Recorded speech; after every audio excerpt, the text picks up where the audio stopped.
Hello guys, स्वागत है सभी को हमारे यूट्यूब चैनल पे। आज हम आपको चार्जिंग के बारे में बहुत डिटेल्स में बताने वाले हैं। जैसा कि आप स्क्रीन पे देख रहे हैं, हर एक वोल्टेज के बारे में डिटेल्स में बताने वाले वीडियोस को लास्ट तक जरूर देखिए। एंड साथ में आपको बता दें कि आप नया दुकान खोलना चाहते हैं मोबाइल रिपेयरिंग का, तो ये टूल्स के वीडियोज़ को भी आप देखिए और टूल्स परचेज भी करिए, चूँकि ये बहुत अच्छा टूल्स है। एंड हमारे इंस्टीट्यूट के बारे में आप डिटेल्स चाहते हैं तो hainfotech.in गूगल पे सर्च मार के आप देख सकते हैं। और आज फिर से हम चार्जिंग जैक के पार्ट 2 वीडियोस को लेकर आए हुए हैं, तो आप लोग वीडियोस को लास्ट तक जरूर देखिएगा। और जिसमें कि अभी हम बताएंगे आपको कि चार्जिंग के जो प्रॉब्लम्स होते हैं, बोर्ड से क्या प्रॉब्लम्स होता है, उसे सॉल्व हम कैसे करते हैं। तो ये प्रॉब्लम्स को आपको डिटेल्स हम बताने वाले हैं, तो आप बिल्कुल लास्ट तक वीडियो देखिएगा, बहुत मेहरबानी होगी। तो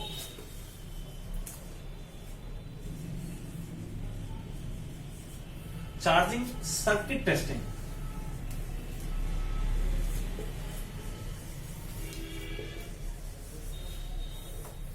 आप लोग कमेंट करते रहिएगा जो भी आपकी प्रॉब्लम्स होती है, आप जो भी वीडियोस चाहते हैं, तो हम कोशिश करेंगे अधिक से अधिक आपकी फरमाइश को पूरा किया जाए, आपकी जरूरत को पूरा किया जाए। तो देखिए, अभी हमने आपको लास्ट वीडियो में बताया था कि चार्जिंग जैक के बारे में, जो जैक की इंपोर्टेंसी कितनी होती है, जैक कब ओके है कब फॉल्ट है। लेकिन जब बोर्ड की प्रॉब्लम्स आती है तो मैक्सिमम दुकानदार या मैक्सिमम रिपेयरिंग मास्टर वापस कर देते हैं, क्योंकि बोर्ड पे बहुत आदमी काम नहीं करना जानते या फिर करना चाहते नहीं, क्योंकि उसे उन्हें मुश्किल लगता है। आपको हम शॉर्टकट फॉर्मूला बताने वाले हैं। एक यूएसबी चार्जिंग जैक का इमेज क्रिएट करते हैं। इसमें 5 पॉइंट है।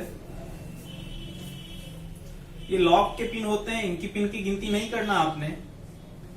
ये पिन इसलिए होते हैं क्योंकि बोर्ड पे मजबूती बनाई रखे, ताकि चार्जर लगाने के बाद ये जैक हिले ना, मजबूती से बने रहे। इसमें जो बीच के 3 पिन होते हैं, ये तो यूएसबी की होती है। ये वीडियोस तो हम बनाएंगे जरूर, आप लोग कमेंट करिए देखना चाहते हैं तो। एंड एक नेगेटिव की होती है, ये सिंबल्स होता है नेगेटिव का, जिसको हम ग्राउंड कहते हैं, जीएनडी कहते हैं, बहुत सारे नेम्स हैं। आपको इलेक्ट्रिक लैंग्वेज भी थोड़े बहुत सीखने पड़ेंगे यदि आप रिपेयरिंग करना चाहते हैं बहुत डिटेल्स में। तो या फिर आप कुछ छोटे मोटे दुकानदार के जैसे चाहते हैं कि पार्ट्स बदल दे, जैक बदल दिया, हुआ तो ठीक, नहीं हुआ तो कोई प्रॉब्लम नहीं, तो फिर ठीक है, आप इसकी आवश्यकता नहीं है। चलिए दिखाते हैं आपको कि आप नोकिया की फोन की बात करें, कीपैड की, तो उसमें आपको फ्यूज लगे हो सकते हैं। फ्यूज के ऊपर आपको के लिखा रहेगा, लेकिन ये अब सिर्फ 5% फोन में बचा हुआ है। तो आपको याद रखना है कि फ्यूज नहीं के बराबर ही होते हैं। फ्यूज आपको चार्जिंग जैक में मिलेंगे ही नहीं। सेकंड बात करें तो पॉजिटिव से, ये आपकी पॉजिटिव सप्लाई है, पॉजिटिव से क्वाइल लगे होते हैं। ये सिंबल्स है क्वाइल का। इसमें लगे होते हैं आपके डायोड, जीनर डायोड होता है जो वोल्टेज को फिक्स करने का काम करता है।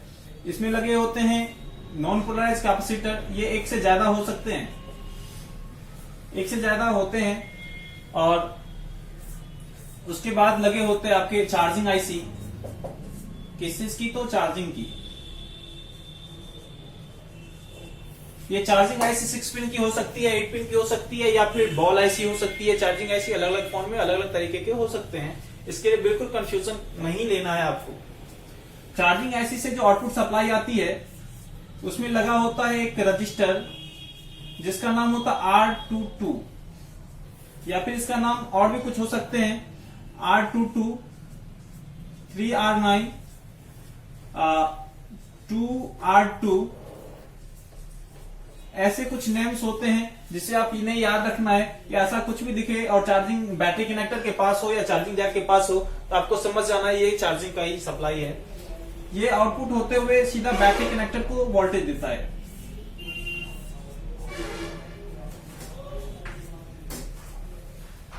बैटरी कनेक्टर के पॉजिटिव से जुड़ा होता है और नेगेटिव आपका ऑलरेडी ग्राउंड से जुड़े होते हैं। और ये आपके जो सप्लाई होती है, ये बीएसआई होता है।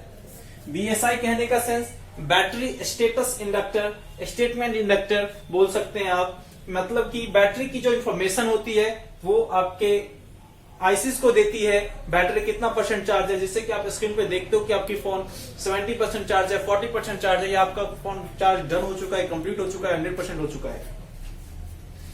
बाकी बात करें कुछ कुछ फोन में ये 4 पिन भी होते हैं, तो उसमें टेम्परेचर का भी एक पिन बढ़ा दिया जाता है। यहाँ पे स्टेटमेंट का एंड टेम्परेचर का दोनों का ही काम यही पिन करती है। टेम्परेचर कहने का सेंस कि जो एडवांस फोन होते हैं उसमें चार्ज 100% हो जाने के बाद डिसेबल कर देता है। जब तक आप दोबारा नहीं लगाओगे तब तक फिर से चार्ज नहीं होता है, मतलब 100% के बाद सप्लाई बंद कर दी जाती है। लेकिन कुछ फोन में ऐसे नहीं होते हैं, क्योंकि इसके एक ही पिन होते हैं स्टेटस का और चार्जिंग के सप्लाई का, टेम्परेचर का। तो अब हम डिटेल्स में समझा, यही आपकी सर्किट है, इसमें हम समझाने की कोशिश करते हैं। कुछ आपको समझ ना आए तो आप वीडियोस कमेंट में जरूर लिखिएगा, आपको हम कोशिश करेंगे और ज्यादा समझाने का। नया मोबाइल दुकानदार है, नया दुकान खोलना चाहते हैं तो आप हमारे यहाँ ट्रेनिंग ले सकते हैं। ट्रेनिंग के लिए दिल्ली और बिहार में 2 जगह हमारे सेंटर हैं, तो आप हमें कॉल कर सकते हैं। एंड बात करें फ्यूज, तो फ्यूज का काम क्या होता है? फ्यूज का काम ये होता है कि अधिक वोल्टेज आ गई तो इसके जगह पे ये उड़ जाता है, इसकी सप्लाई टूट जाती है, आगे की सर्किट बच जाती है। लेकिन जब फ्यूज आपका खराब होता है तो आपने करना क्या है? फ्यूज जब भी आपका खराब होगा तो आपने करना क्या है कि दोनों किनारों को जोड़ देना है, क्योंकि फ्यूज कभी शॉर्ट नहीं होता है। पिछले वीडियो हमने बताया था, आप वीडियो पीछे का जाके आप देखिए, फ्यूज कभी शॉर्ट नहीं होता है। कॉइल आपका खराब होता है तो कॉइल के जगह पे आप चेंज भी कर सकते हैं एंड जंपर भी कर सकते हैं। कहने का सेंस ये कि इसके अंदर से सप्लाई जाती है, यदि ये सप्लाई बंद हो जाए तो आगे फोन आपका चार्ज नहीं होगा। फ्यूज की जगह पे आप जंपर कर सकते हैं, कॉइल की जगह पे आप जंपर कर सकते हैं। डायोड जो है एक साइड पॉजिटिव से एक साइड नेगेटिव से जुड़ा हुआ होता है,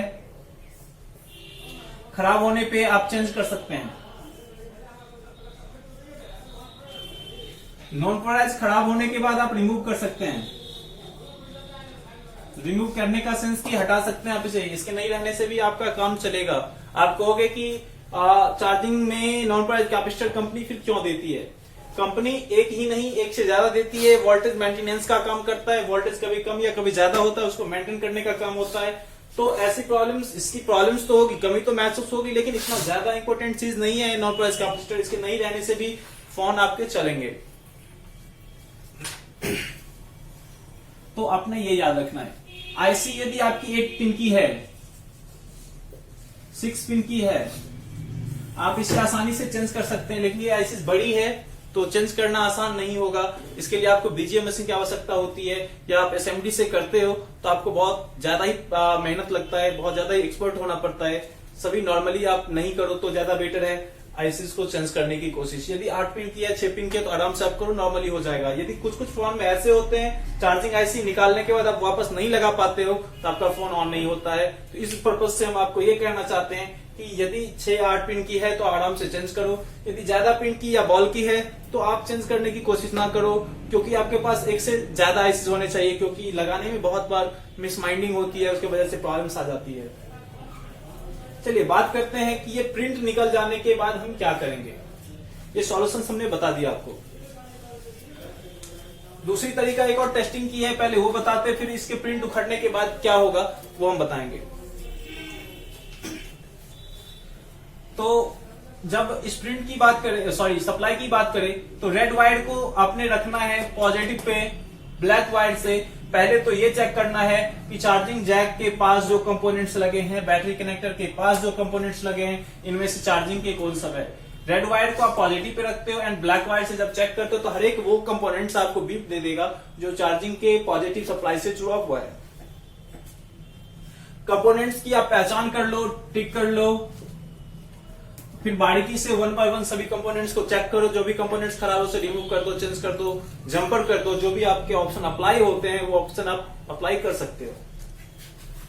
एंड जब आपकी सप्लाई टूट जाती है, यानी आप जैक निकालने में प्रिंट उड़ा देते हो, तो थोड़ा सा मुश्किल हो जाता है। तो आपने करना क्या है कि जैक को लगा देना है। जैक को लगाने के बाद थोड़ा सा पिन तो बनेगा, इस पिन से जंपर लेना है और चार्जिंग के किसी भी कॉइल या फ्यूज के किसी भी साइड, ये इतने सारे ऑप्शंस बन रहे हैं आपके पास, यहाँ भी लगा सकते हो, यहाँ भी लगा सकते हो एंड यहाँ भी लगा सकते हो। मतलब कहने का सेंस कि यहाँ पे 5 से 6 वोल्ट जा रही है, यहाँ भी 5 से 6 वोल्ट आ रही है। कहने का सेंस कि आप यहाँ से लेके यहाँ तक कहीं भी आप जोड़ देते हो तो आपका फोन चार्ज होगा, 100% चार्ज होगा, कोई दिक्कत नहीं आएगी। एंड कुछ और ऑप्शंस हैं जिससे आप डायरेक्ट चार्जिंग कहते हो। हम शॉर्टकट में बताने की कोशिश करें, आपका समय बर्बाद ना हो इस वजह से। डायरेक्ट चार्जिंग की बात करें तो आपने ज्यादा कुछ परेशान नहीं होना है। एक सप्लाई लेना है पॉजिटिव से, दूसरा सप्लाई लेना है नेगेटिव से, सॉरी पॉजिटिव, बैटरी कनेक्टर की पॉजिटिव से, दोनों के बीच में एक लगा देना है जीनर डायोड।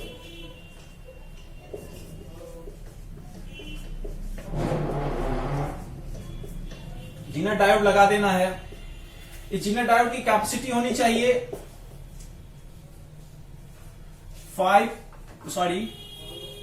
जीनर डायोड की कैपेसिटी होनी चाहिए 4.2, क्योंकि बैटरी कनेक्टर को 4.2 वोल्टेज चाहिए और चार्जर 5 से 6 वोल्टेज देता है, तो वोल्टेज को कम करके फिक्स करके यदि बैटरी कनेक्टर को दिया जाए तो फोन आपका चार्ज होगा। ऐसे कंडीशन में आपके स्क्रीन पे चार्जिंग शो नहीं करेंगे। यदि ऐसे करने से प्रॉब्लम्स आ रही है तो आपने करना है कि फ्यूज को या कॉइल को, दोनों में से किसी एक कंपोनेंट्स को हटा देना है, ताकि इधर की जो सप्लाई बन रही है ये सप्लाई बंद हो जाए। आपकी चार्जिंग प्रॉब्लम 100% सॉल्व हो जाएगा। जब भी आप जीनर डायोड मार्केट से परचेज करने के लिए जाओगे तो आपने दुकान पे कहना है कि 4.2 जीनर डायोड या फिर चार्जिंग जीनर डायोड हमें चाहिए, तो लगभग दुकानदार के पास अवेलेबल होता है, आप परचेज करके लगा सकते हो। आपको याद रखना है चार्जिंग के जीनर डायोड लगाने से कुछ